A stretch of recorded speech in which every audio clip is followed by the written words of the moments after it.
క్రీస్తు హృదయాన్ని కదిలించాలంటే అండి చూడండి, కాలు మాట్లాడుకుంది.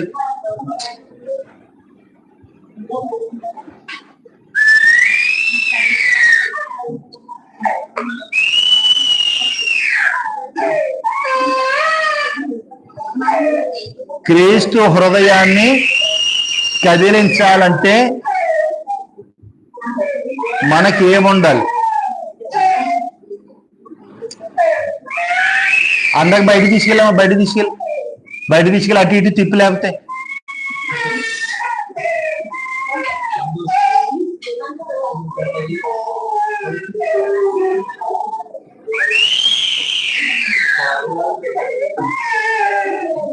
తీసుకెళ్ళి అటు ఇటు తీసుకెళ్ళి కాలు మాట్లాడిపోయింది.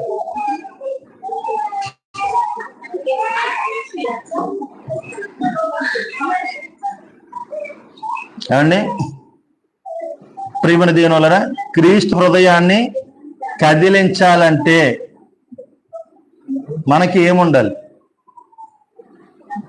ఏమండి? ప్రియమైన దేవుని వలన ఒక మనిషి హృదయాన్ని నువ్వు కదిలించలేవు ఏమండి. అలాంటిది యేసుక్రీస్తు వారి యొక్క హృదయాన్ని కదిలించాలంటే మనకి ఏముండాలి? ఇప్పుడు ఎలా పడితే అలా బ్రతికేస్తే అవ్వదు అండి. సర్వశక్తివంతుడైన యేసుక్రీస్తు వారు ముల్లోకాలకు న్యాయాధిపతి అండి.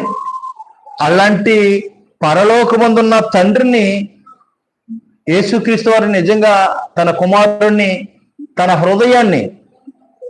హృదయాన్ని యేసుక్రీస్తు వారి యొక్క హృదయాన్ని కదిలించాలి అండి. నిజంగా ప్రియమైన దేవుని వలన ఇప్పుడు ఎక్కడికైనా మనం వెళ్ళామనుకోండి,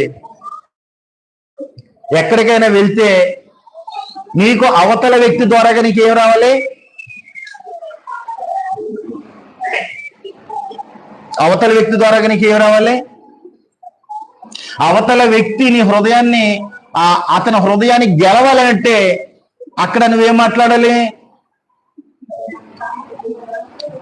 ఇప్పుడు అవతల వ్యక్తి హృదయాన్ని నువ్వు గెలవాలి అంటే ఒక పని విషయంలో కావచ్చు, ఒక యజమాని విషయంలో కావచ్చు అండి.